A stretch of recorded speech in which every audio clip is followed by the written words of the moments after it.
Hello, everyone, and welcome to Politics Today on Channels Television. I'm Seun Okinbaloye in Lagos. Let's give you some idea of a breaking news for you right here on Channels Television. We can tell you that the INEC chairman, Professor Mahmood Yakubu, has been reappointed by President Muhammadu Buhari.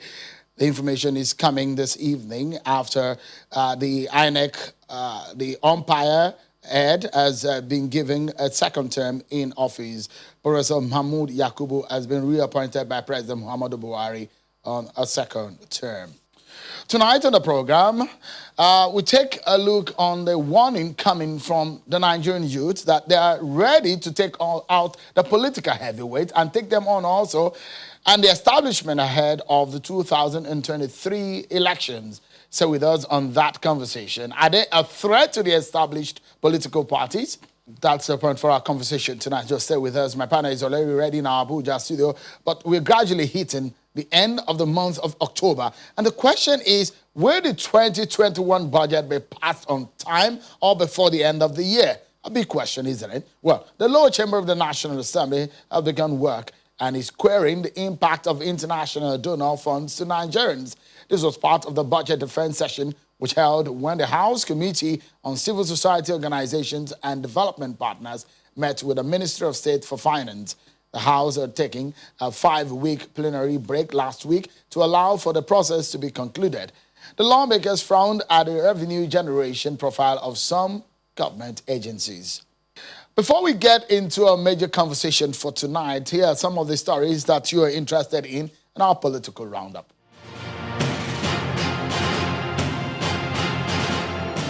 We've decided that we're going to be easing the curfew. Lagos State Governor Mr. Babajide Sanwo-Olu has approved the full resumption of operations of both food and nut markets. They are now to open daily. The government is asking traders and their customers to adhere strictly to the COVID-19 protocols for their safety and the citizenry at large.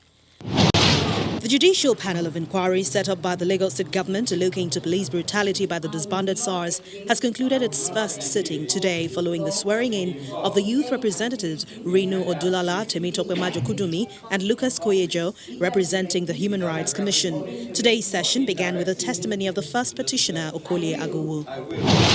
The Ekiti State Attorney General and Commissioner for Justice is giving assurances of fairness and justice by the State Judicial Panel of Inquiry into allegations of human rights violations against police officers, including the disbanded SARS and other officers and persons.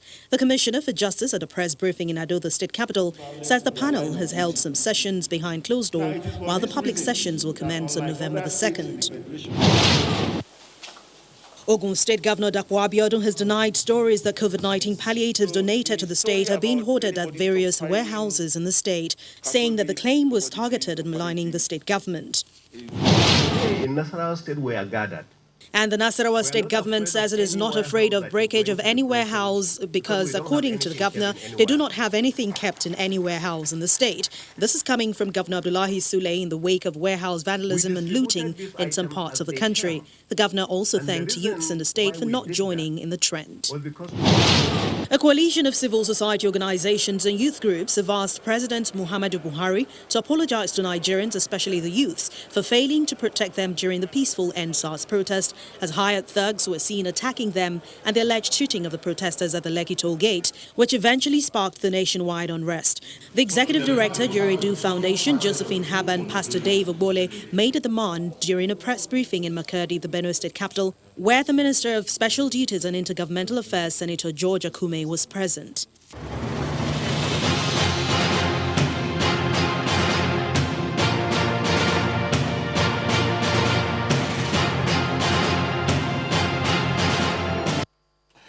Let's tell you that federal lawmakers of the Southwest region have visited the Lagos State Governor, Babajide Sanwo-Olu, on a solidarity visit to commiserate with him on the destruction unleashed in the state in the past week. The senators are saying the loss in killed and the level of destruction cannot be left for Lagos State alone to bear. The delegation of the Southwest Caucus in the Senate, led by Senator Ajari Boroface, said they wondered why the youth protest was prolonged and allowed to degenerate to violence when the federal government had agreed to the 5-point demands of the protesters. The lawmaker expressed worry that many youths working in the business that were destroyed would be rendered jobless, adding that it will take time for the owners of those businesses to recover given the extent of loss.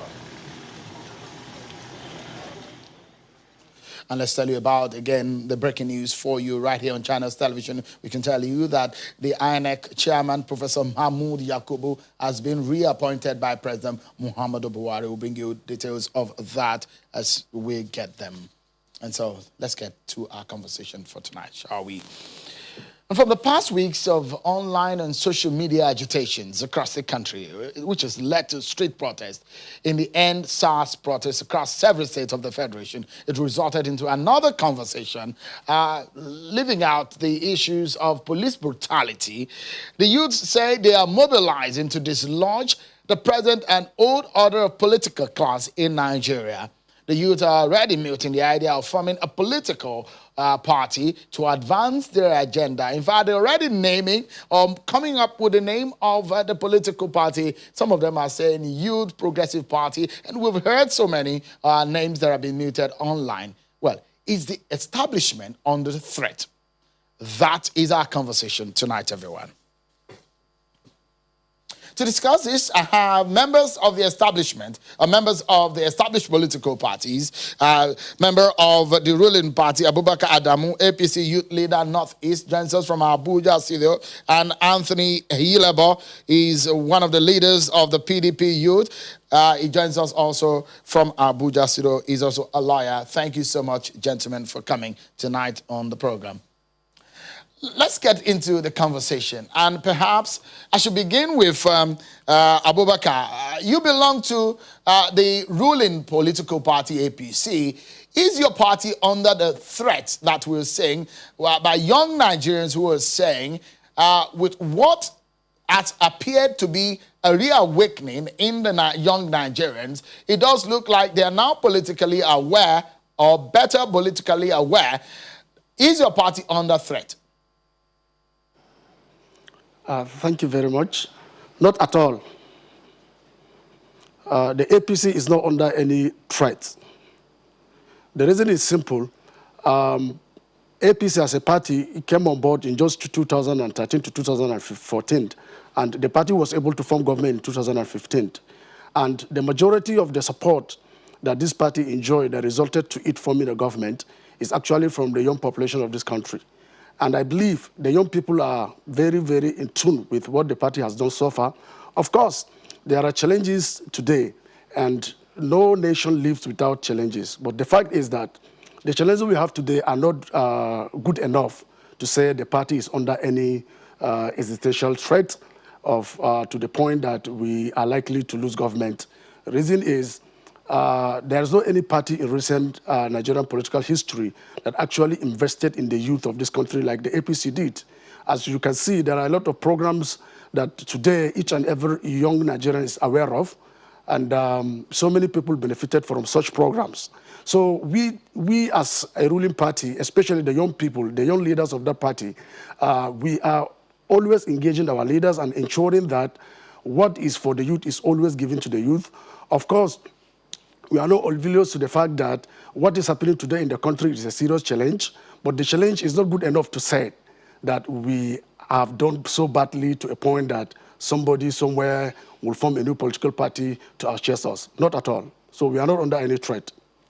Let me go to Anthony. The hashtag has been hashtag Get Your PVC 2023. Your political party, the People's Democratic Party, is perhaps one of the oldest political party in Nigeria. Does this come to you as some kind of threat? Well, I wouldn't say PDP is under threat. If APC is, I think before we even go forward, today is a week since the incident that happened at Lekki Tollgate. I must state categorically that I, as a member of PDP, I stand with the NSAS hashtag, which was the Generation Z-driven hashtag, to project their dissatisfaction with the governance that we see in Nigeria today. There's no doubt you can't take that away from them, that they've done something that is quite novel and unique, and that they do indeed have a say. But speaking as a member of PDP, I'll tell you that from 2015, when we lost elections, and like he said, they were popular, they won the election in 2015, but what have they done with that goodwill? The consequences of mismanaging the goodwill of the young people of Nigeria is what we've seen today on the streets, with a protest that lasted 12 days, and it was peaceful, and we saw the resourcefulness of the young people. As a political party, we've and demonstrated this across several of our states. Let me give you a case in point. Edo State, for instance, the governor at a very recent meeting with young people promised to give 60% of his cabinet positions to young people. I think that is a step in the right direction. I think that is what we need to encourage the young Nigerians who seem, and you know, this is not to take anything away from them, but some of us who are young people in the party see this as an opportunity for young people to massively and across the nation, across board, infuse themselves into party politics. You know, get some sort of fundamental basics of politics. I know at this point, at the heat of the moment, there's a lot of hue and cry for new parties to be registered. But, I mean, look across the world. You see most Western countries, most civilized countries, the US has 2 major political parties. The United Kingdom has 2 major political parties. Yet it is not uncommon to see the agitation for a party to try and sway the opinion of people. But how much political depth will they get? How quickly can they build a structure between now and 2023? The most realistic thing is to look at a party that has offered young people opportunities, and that's the PDP, if you ask me. And that's why some of us have remained in the political space. Some of us have groomed young people in the political space, and we think that the opportunity is there. The PDP is doing a lot right now to harness these opportunities we see in young people. We see that, yes, indeed, that young people are able and are capable of leading this country. And that's why we're looking to give them a lot more opportunities. Some of us are there to encourage them. Look, my word to young people today would be, you have to take a step back, take a moment, reflect on the gains you've made with this NSAS protest. You've been able to call out the consciousness of people within the political system. I believe strongly that there are people in PDP thinking today that how do we harness these resources we've seen within this young population? And the best thing to do, I mean, I take the news of the reappointment of the INEC chairman with a sense of, well, let's see what happens. But I think that if we continue down this trend, a lot of young people should get into the major political parties, which is APC and PDP. I don't mind saying that, but I don't think anybody right now is even thinking of going to APC. So it might benefit the young people to look at PDP as an option. Infuse yourself into the party, get into the several positions that will become available as congresses progress across the country, and begin to see yourself as the owners of the party. Because indeed, it is one party that has offered one mantra and said, PDP's mantra is power to the people. And that was the essence of which it was created. And the people have demonstrated that power with what is happening across the country. But again, you have to also ask yourself, what is it that has prevented the entry positions into this? Is it the perception? Is it the perception that, is this party good for us? I think right now, the other political party in power now in Nigeria has suffered a perception crisis with what has happened. But this is not to say that the doors are not open for the major political parties to receive young people, accommodate them, listen to what they have to offer. And these positions are going to be there for them to contest. Let's take a breather. But when we come, I'm very sure you have seen the hashtag. It's not only a hashtag against the APC, it's also hashtag having built against your party. I'll allow Abubakar to respond to what you said, whether people are joining the APC or the PDP, or they're choosing the new idea that the young Nigerians are bringing on board. That's going to be our next conversation when we return from this break, everyone. Join us again.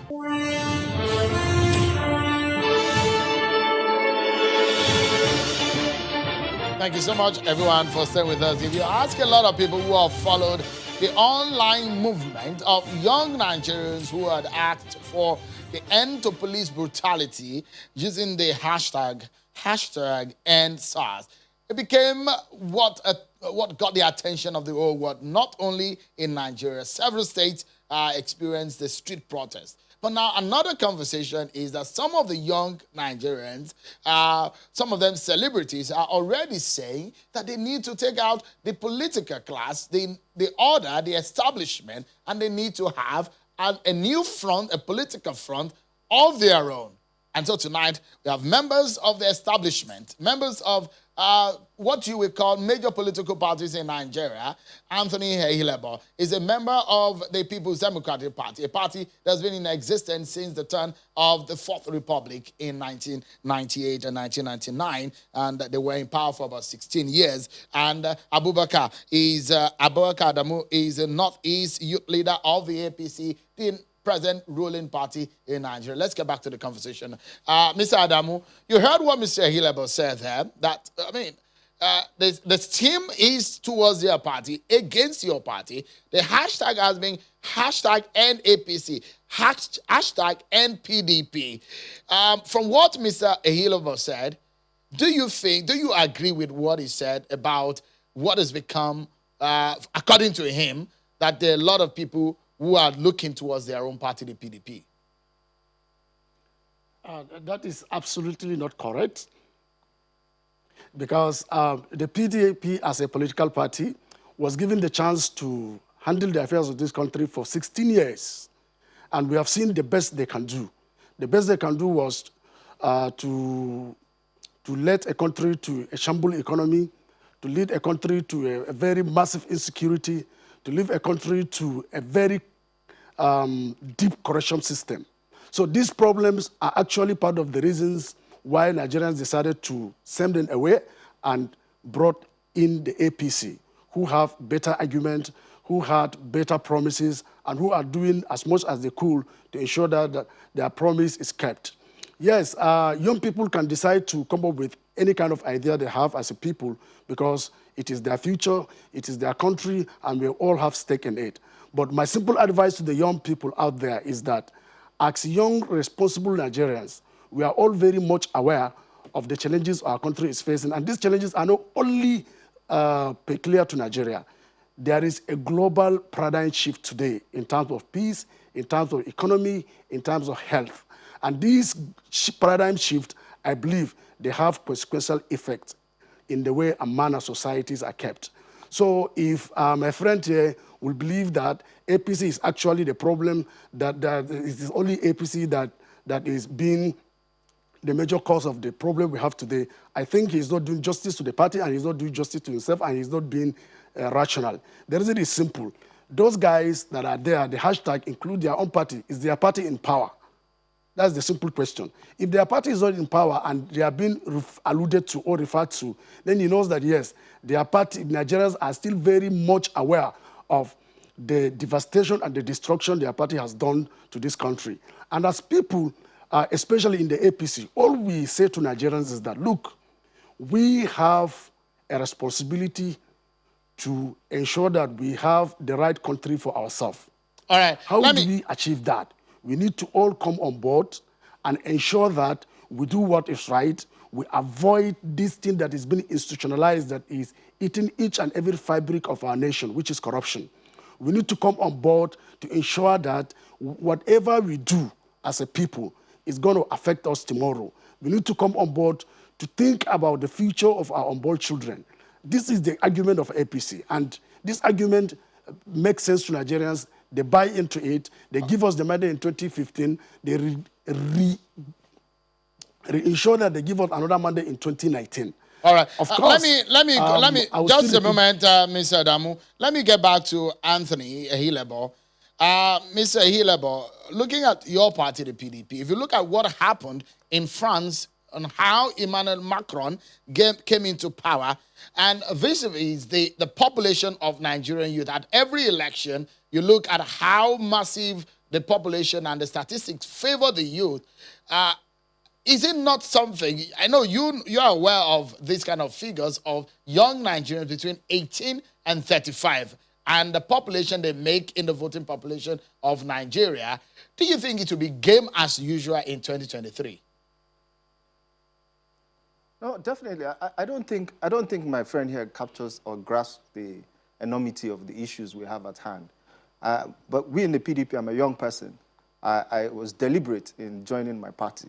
I was very, very deliberate because I saw what it proposed for young people and the opportunities it had for young people. I mean, a clear example is looking at the median age of a minister appointed in the government of APC today. It's about 55 years old.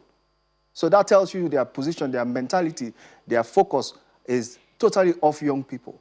But if you want to compare this as against the PDP government that had very young people that till today are still making impact in the world. We had Chukwemeka Chikelu, who was a minister at 30-something. You had a whole lot of them that were young people that were appointed or brought into governance by the PDP. Look at the governors that we have in PDP, someone like Makinde, look at what he's doing, look at the people he surrounds himself with. That tells you that PDP is looking to the future. PDP is looking at as a succession plan for young people. I've been in the party for years. I know the opportunities the party has afforded us. Yes, we made our mistakes prior to 2024. Can you compare the country as it was prior to 2015 to what it is today? Ask for the price of the bag of rice. Ask for the price of the dollar today.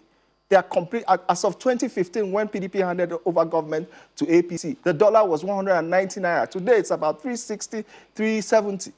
That is at official rate. If you're buying at black market, it's 460.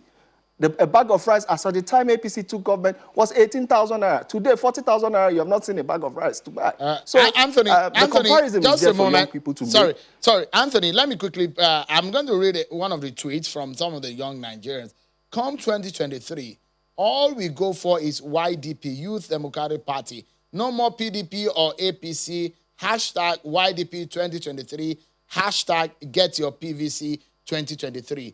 Do you think these young Nigerians, you have social media? Briefly, before I allow Abubakar to respond to what you've said, do you think those young Nigerians have forgotten the days of the PDP? I've taken a pool of or sampling of the opinions of people. Most of the people that are voicing this are people who are irredeemably APC supporters as of 2015. Today, they have decided that because they started with an opposition to PDP. But I tell you what, if you take your time and study both parties, you know, I incidentally am married to an identical twin. So if you look at two twins, you probably don't know the difference because APC and PDP are two major parties. But on close introspection, after many years of marriage, you begin to see that there's a clear difference between these two political parties.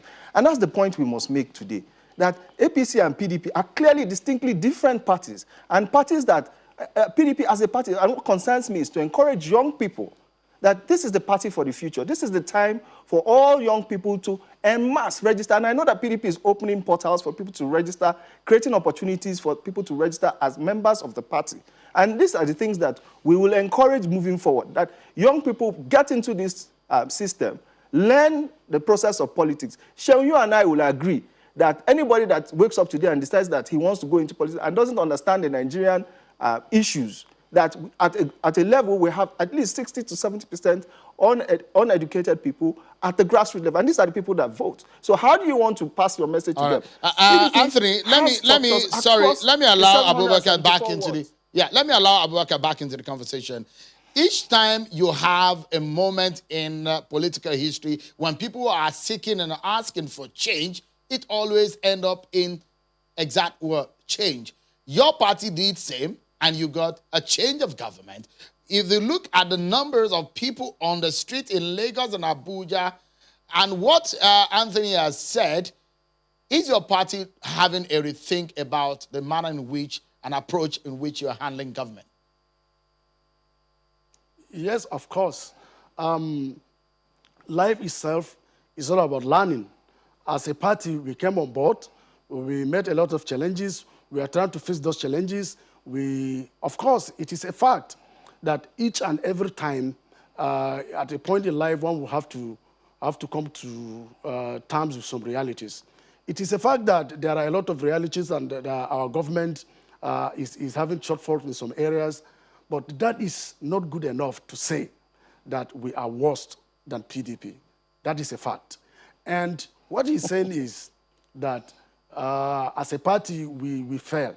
I will disagree with that, because what is the meaning of failure? Failure means total inability to deliver on whatever mandate that is being given to you. The protests we see today, I earlier said this, there is a paradigm shift in the global stage. And these things that are happening are actually affecting nations all over. Are you telling me that what is happening in the United States, what is happening in some of the countries in Asia are actually as a result of all these things? Naturally, people normally get agitated with some systems, and these systems are actually put in place by the PDP. So we are still reaping some of the ill capacity of the party that handed over power to us. All so right. what we are saying as a people or as a party is that we are going to ensure that what Nigeria has entrusted us to do is done to them. We are going to ensure that the promise we made to Nigerians will be delivered. All right. Recently, We need to, because we're out of time, Abubakar. But I will allow Anthony 10 seconds for his final word. I'll take that as your final word. Anthony, 10 seconds for your final word. So in my final words, it's interesting that my friend is citing a lot of things when it just shows that he lacks an understanding of what the problem is. He has not even taken the account into what the Nigerian people are asking for or young people are asking for with NSAS. NSAS is a protest against the way the government has looked down on them, has not responded adequately to the issues of young people. And this is the issue. And this is what we want a political party to understand. PDP is beginning to understand this. The 10 seconds, I guess, is over. Effort to try and understand these issues.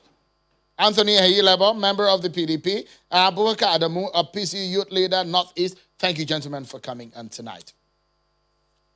But don't forget the breaking news that we have for you, that the INEC chairman, Professor Mahmoud Yakubu, has been reappointed by President Muhammadu Buhari. And that's our show for tonight, everyone. And thanks for watching. I'm Sean Okimbale. Bye for now.